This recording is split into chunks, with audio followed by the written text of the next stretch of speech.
Hello, Ivy here. This week's podcast is entitled The Royal Whipping Boy, SGUK, episode 157. This week's podcast, the second of 3 joint podcasts, is entitled, as I said, The Royal Whipping Boy, and we will explore together and analyse a number of things. Each will dovetail into last week's podcast and most definitely will have influence in what is discussed in the third and final part of this series, and no doubt way beyond these 3 areas of discussion. In today's episode, we look at the shattered bond between 2 brothers, born into royalty but walking separate paths. Using 2 academic models again, one of which is the Kubler-Ross model of grief, we explore how love, independence, and truth became threats to the crown. An introduction. In the first podcast in this series, we looked at the psychological unpacking of Prince William.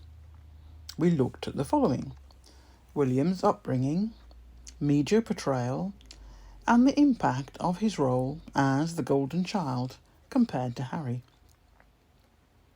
2 academic models per episode, which combined will give a sound basis for any of you to explore further if you wish to do so in the future. And the 2 from last week were attachment theory, and we explored how his early relationships may have shaped Prince William's personality. And we also looked at coercive control, analysed any patterns of behaviour that could suggest an element of control in his relationships with Harry and others. This week's podcast and article will be analysing Harry's experiences, his relationship with William, and the psychological implications of being labelled the troubled one. The 2 academic models that will be utilised in this episode are scapegoat theory, a discussion on how Harry's role as the scapegoat affects his mental health, and the 7 stages of grief model, which we have used many times over the years. We will explore how both brothers may have navigated their familial conflicts and common grief over their lost relationship. Today, we step beyond headlines and carefully curated photo ops into something raw, something real. The death of a brotherhood, not by blood, but by betrayal. Not by chance, but by choice. And not just a private rift, but a public unravelling of what happens when love challenges power. This is the story of Prince William and Prince Harry through the lens of grief. As I said, I'll be using the Kubler-Ross model, commonly known as the 7 stages of grief, to map emotional death. The grief that comes when loyalty is severed, when institutions devour connection, when the crown is weighed more heavily than family. Lifelong effects of the favoured child. This study and article, reference sources listed at the end of the article as usual, is not in any way referring to children in royal circles. But when one looks at the scenario of a child born to a future king, that child immediately, if it's a boy, is placed upon a pedestal and is treated very differently from any other child within the royal family.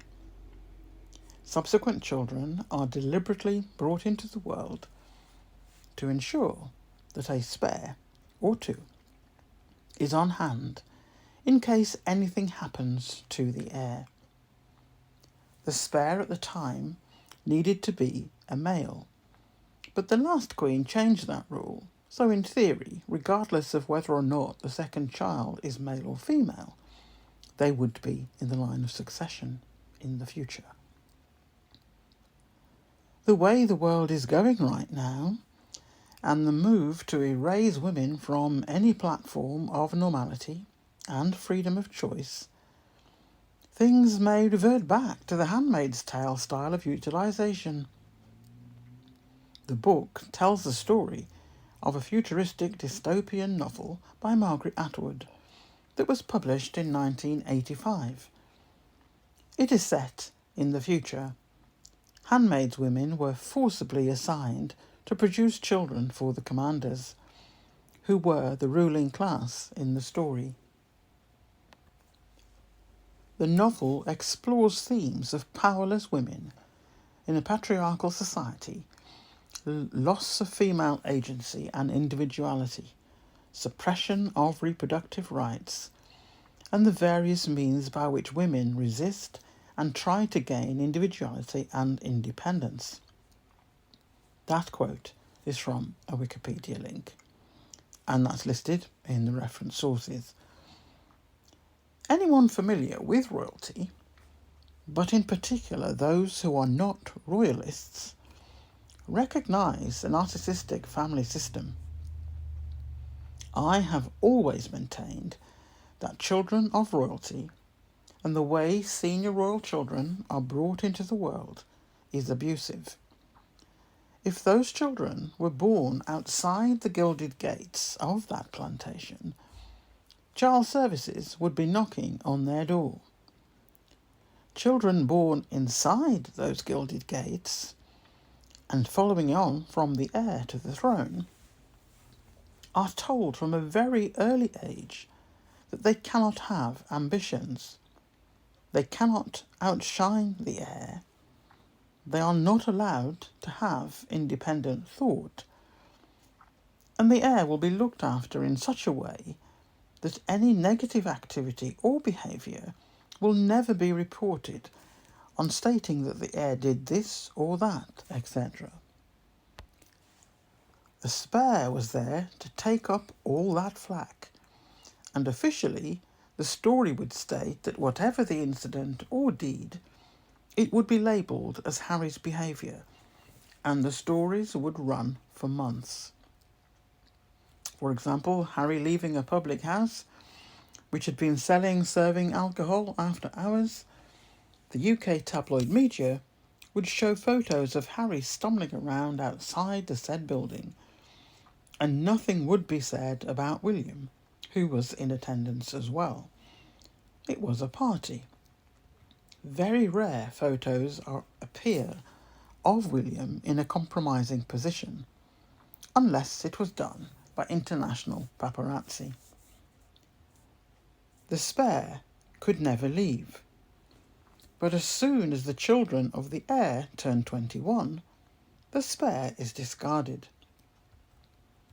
Historically, the spare has never been treated well, and there are very few spares throughout history who were happy with their lives. Narcissistic parents often recreate their own sibling rivalry issues onto their children. Once again, it reinforces that children who suffered with a variety of issues with their siblings carry the trauma through to adulthood and often repeat the treatment with their own children. Some experts also stated that the kind of relationship that the older sibling had with the spare also became replicated to varying degrees with the person they married. Let that sink in for a moment. I do not need to say here what I am thinking, but what I will say is that the interactions between a sibling and partner is very similar to what they learned and acted out with impunity in childhood to the younger sibling. Lots more to be found in the reference sources. Not enough time or space to go into detail here, but believe me, I have said my piece many times elsewhere, and I think most of you know who I am referring to.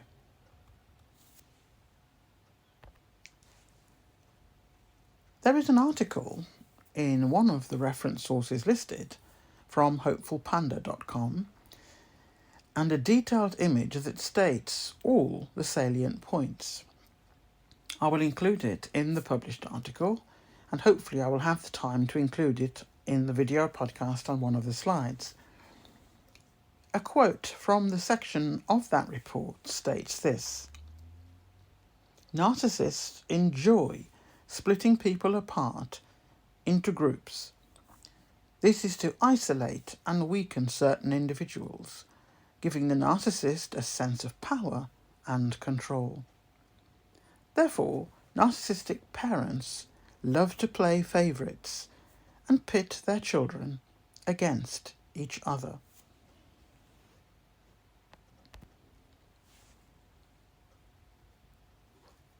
When Princess Diana lost her life, the then Prince Charles spent time with William in his bedroom explaining what had happened.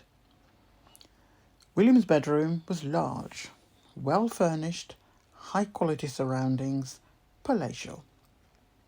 No matter which building the family was occupying at that time, the same conditions applied, whichever palace they were in. When Charles entered the room where Harry was sleeping, it was said to be around the quarter of the size of William's. Very little furniture, nothing palatial. Charles informed Harry of his mother's death and spent only a few minutes by his bedside. Charles found it difficult to state to Harry what had happened. Harry states in the book Spare that Charles quite simply said, "Mummy was quite badly hurt." This did not prime Harry for what was to come. The lack of clarity from Charles contributed to Harry's feelings of confusion and hurt during those early moments in grief. Harry was left with no doubt a multitude of thoughts going around in his head, and did not give much hope about the evolving family dynamics ahead. The heir continued to be treated differently and cosseted at all times. Moving into adulthood, the same approach continued. The Cambridges in Kensington Palace, Harry had a shoebox and one which he had to bow his head to walk around the bedroom because of the low roof. Academic models. Scapegoat theory. This is one of the two for this week's podcast. I will outline a broad summary of how the family scapegoat is blamed for problems in the family. I will also repeat an outline of the history of the term scapegoat and its various manifestations, which ultimately led to the whipping boy phrase. Historians disagree about whether or not this practice ever took place, but as many of those who talk about the whipping boy practice and the scapegoat era that went before that period, there seems to be some truth to varying degrees of this practice. Scapegoats and whipping boys are historical practices where an individual is blamed or punished for the faults of others. The term scapegoat is rooted in biblical ritual and refers to a goat carrying the sins of the community. A goat would be sent out into the wilderness with a piece of wood placed on top of its head and fixed in place.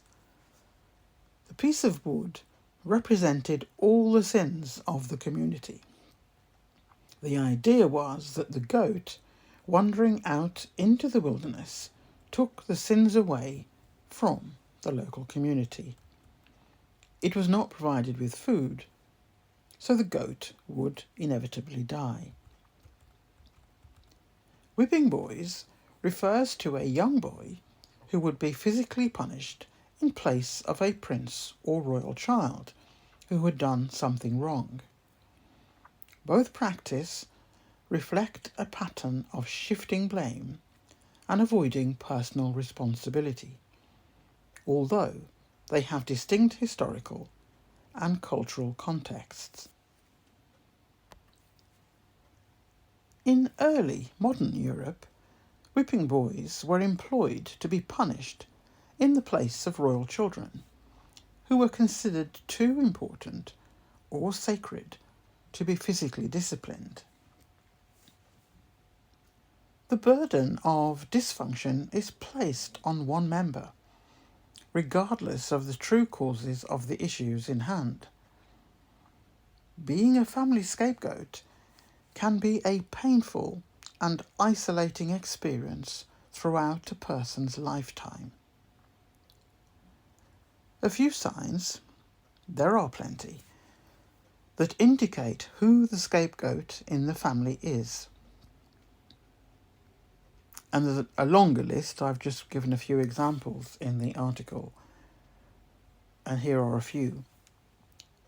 Constantly being ignored, feeling that your parents do not have time for you and treat your siblings differently. The silent treatment is a tactic parents use to challenge their children to work through problems independently. Often, the scapegoat begins to recognize certain signs, such as expecting to be ignored when they are struggling, treating a family differently by interpreting their motivations in a negative way, because that is how scapegoats are treated. Thinking negatively about a scapegoat is one part of the lost opportunity in this pattern. The other part is that the positive sides are not noticed either.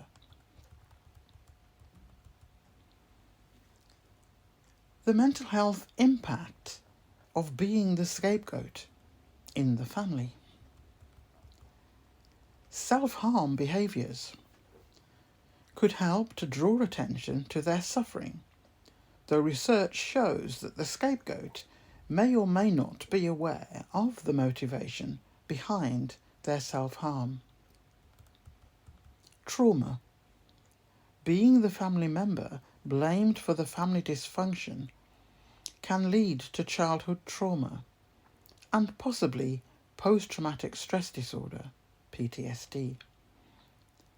People that have experienced trauma may continue to have such things as flashbacks and emotional intensity throughout their lives.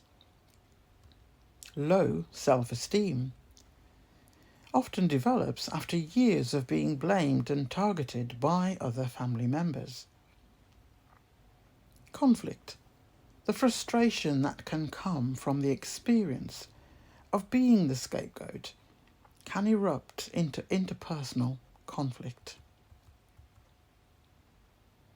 This particular choosing therapy reference source is a very interesting read and contains much more information under these headings and many headings that I have not included here. Well worth a read, I highly recommend. The Kubler-Ross model, 7 stages of grief, which most, if not all of us, know about in a variety of forms. Here I am summarising research data from a number of sources, all of which are listed in the reference sources, But as we have utilised this model so many times over the past 5 years in particular on this podcast channel, I won't need to explain in fine detail on each point. I will post a few references to the model at the end of the article, but just to say, I am using this academic model to show how both brothers may have navigated their family conflicts and common grief over their lost relationship. I feel the need to remind everyone that Harry found out in the discovery section of the court case the names of the key players and what they did and when.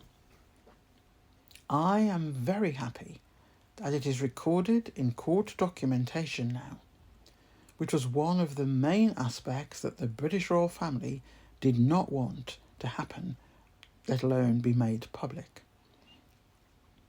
No matter how the monarchy tried to spin it and rewrite history, which they like to do, over centuries in fact, the media comprises of much more than royal rota serfs, and future generations will know exactly what took place and when and by whom. Royal rota and royal experts have deservedly made far less money from their propaganda-filled books these days. The game's up. The respect has gone for most people, and those that still believe that they are saints won't be around for many decades. So I am not worried about the information that future generations will eventually read. Let's have a look at the model and see how William and Harry fare at each stage. So this 7 stages of grief is expanded from the original 5, as we know, as a lens to explore the fractured bond between Prince William and Prince Harry. Seems an excellent choice, especially when framed alongside the systemic and psychological cruelty inflicted on Harry and his family. Let's first briefly list the 7 stages, sometimes slightly renamed in academic and therapeutic use. 1. Shock. 2. Denial. 3. Anger. 4. Bargaining. 5. Depression. 6. Testing or reconstruction. 7. Acceptance. Aligning each stage with the breakdown in the brothers' relationship, while layering in institutional cruelty, public image, and the toxic culture within the monarchy, from a psychological and human perspective. So, 1. Shock. Harry chooses love, autonomy, and protection of his family. William is blindsided. The heir and the spare, born into gilded cages. 2 boys who walked behind their mother's coffin, taught not to cry. 2 boys who, for a time, seemed unbreakable. But one of them fell in love with a woman with freedom and with the idea of protection, and he chose it. That brother, Harry, walked away from the institution, not from duty, not from service, but from cruelty, and in doing so, he became a target, a risk, a mirror too clear for comfort. He chose to fund his own life, pay his own way, protect his own family, and for that, the monarchy punished him. The royal machinery is thrown off kilter. William may not have expected Harry to truly leave. Harry publicly steps back. The institution and family enter damage control. The public narrative becomes hostile, initiated and fed by internal briefings. 2. Denial. William refuses to acknowledge Harry's right to live independently. Harry left, not to take a break, not to cause scandal. He left to survive.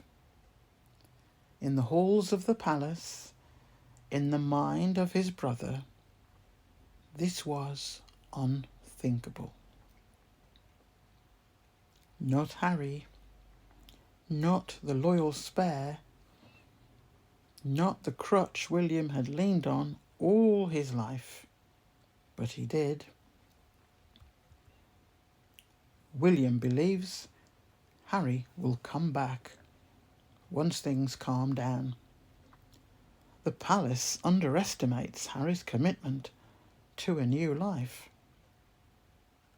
The institution treats Harry's exit as a temporary tantrum.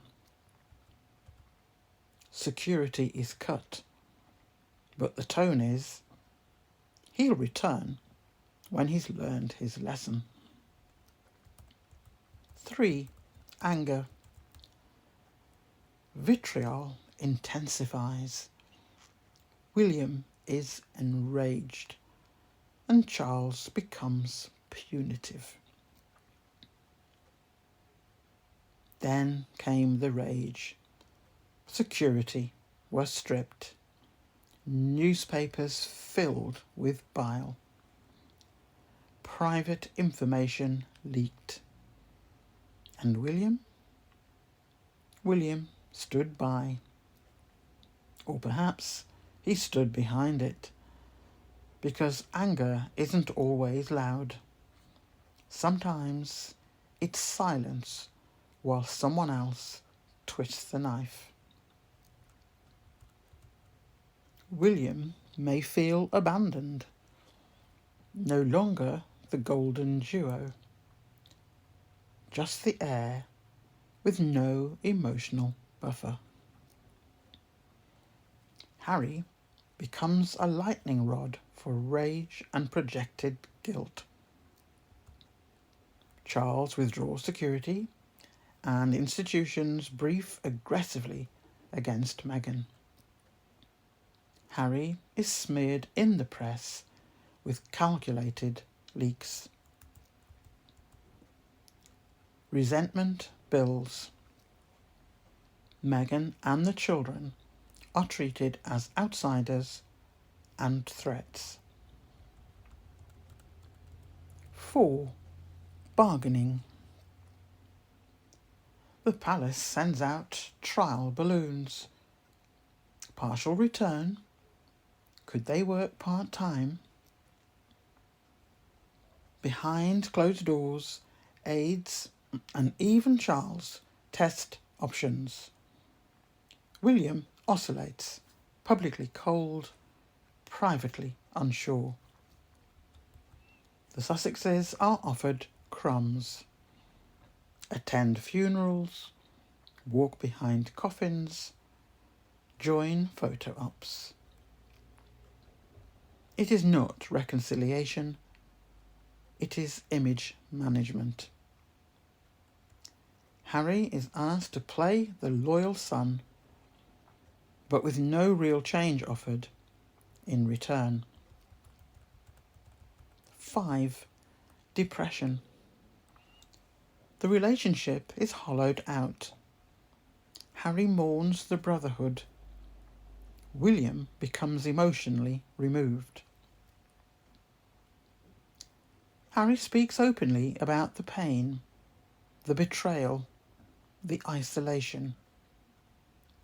William shuts down, appears hardened, distant, and increasingly dishevelled. The public sees William unravelling, even as he stands poised to inherit the throne.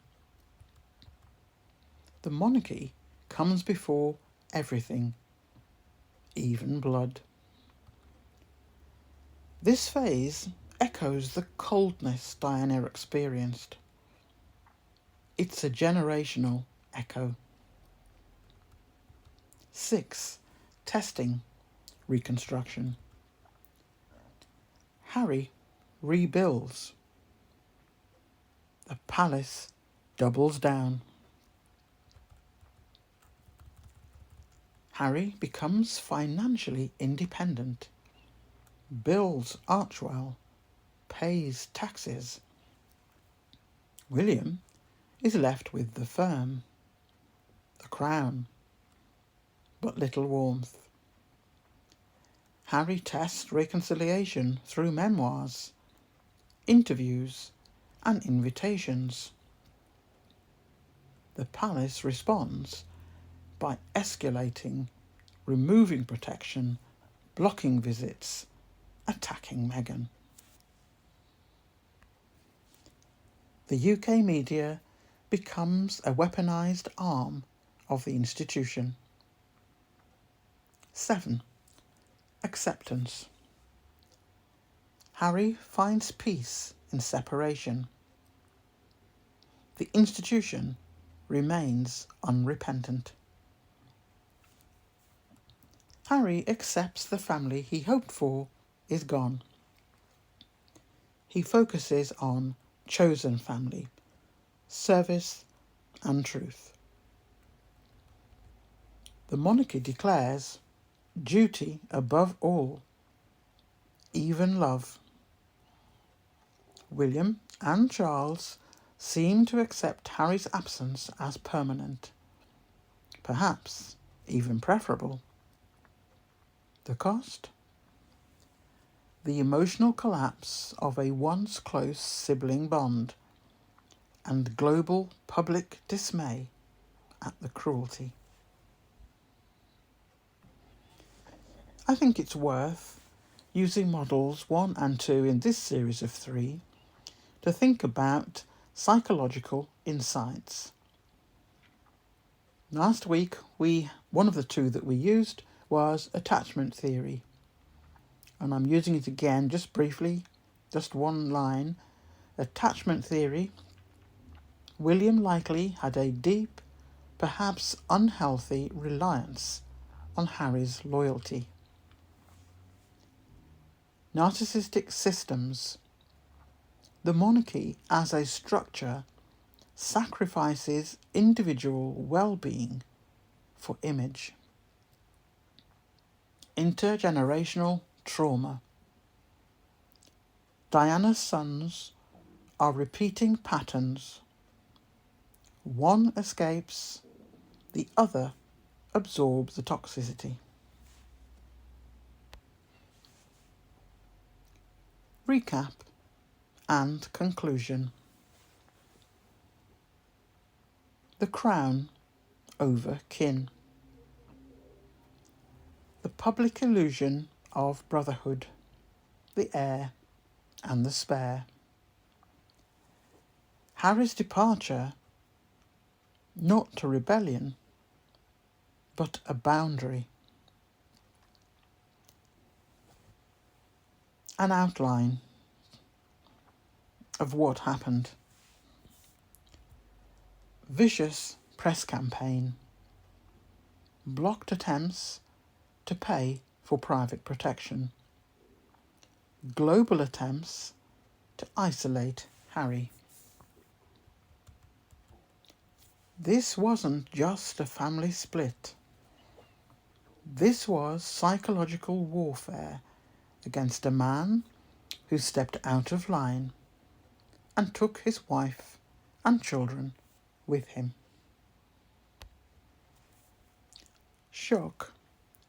Harry left. Not temporarily, not symbolically.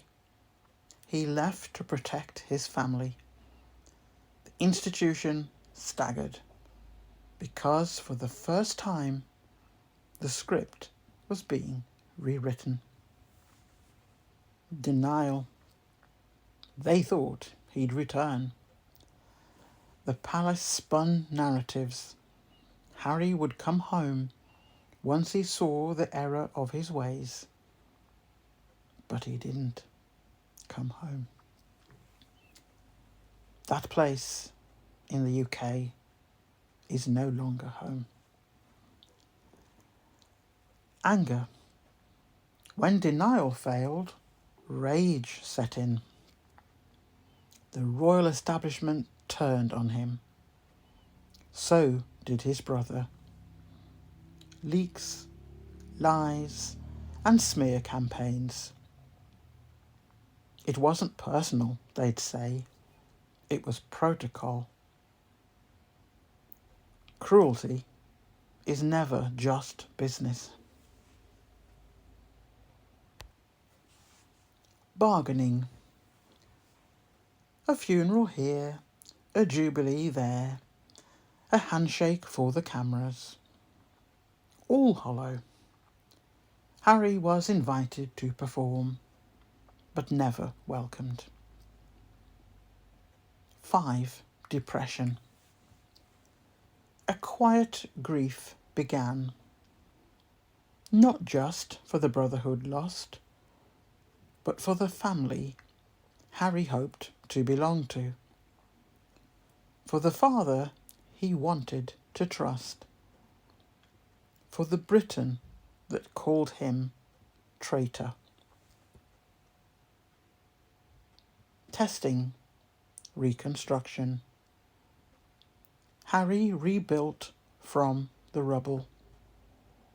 He became self-sufficient, paid his own way, proved the myth of taxpayer dependency was just that, a myth, and that more than anything made him dangerous. Acceptance. The crown moved on, cold, detached, still instructing governments not to protect him, still framing his death, yes, even that, as less significant than losing the heir, as if human life has rank.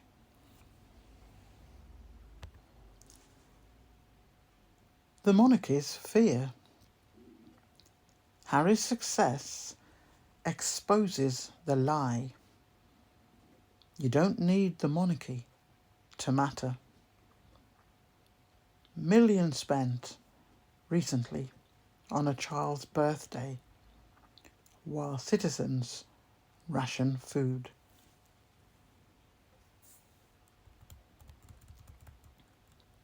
Austerity for the people, abundance for the heirs.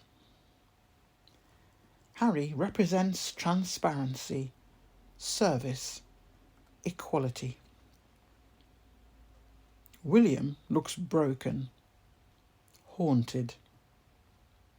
Harry thrives, open, loved, awake. To institutions that feed on control, healing is an act of rebellion.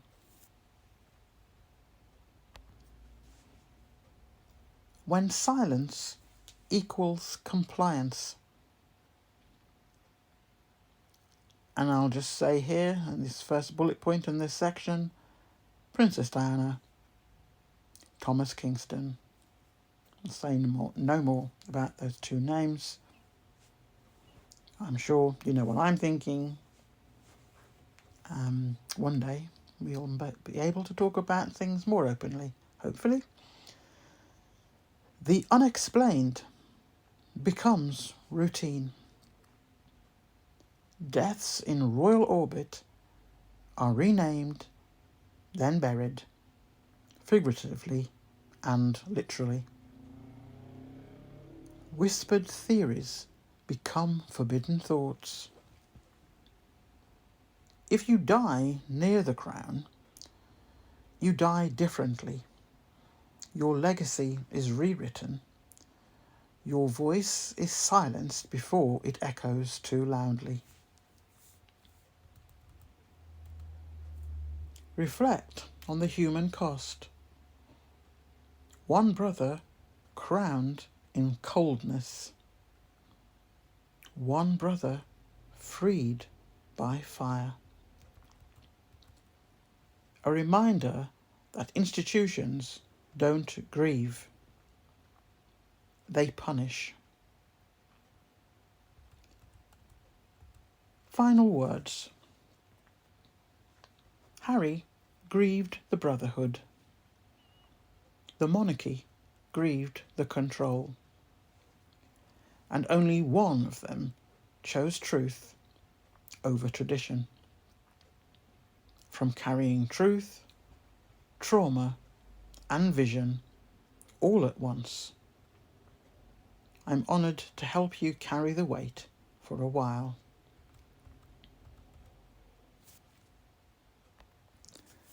This is a few lines that is in a warm, reflective, and authoritative tone, just as a listener would expect from someone pulling back the curtain on a family and institution too many still fear to question. How it all began. Once upon a time, there were the heir and the spare, born into gilded cages. Two boys who walked behind their mother's coffin, taught not to cry. Two boys who for a time seemed unbreakable. But one of them fell in love with a woman with freedom and with the idea of protection, and he chose it. That brother, Harry, walked away from the institution, not from duty, not from service, but from cruelty. And in so doing, he became a target, a risk, a mirror too clear for comfort. He chose to fund his own life, pay his own way, protect his own family, and for that, the monarchy punished him.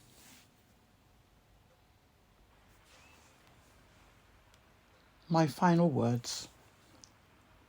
So, where are we now? One brother is crowned by tradition. One brother is freed by truth. Harry grieved the family he lost. William grieves the control that slipped away. And the crown grieves the narrative it can no longer control. But grief, if faced fully, can become growth.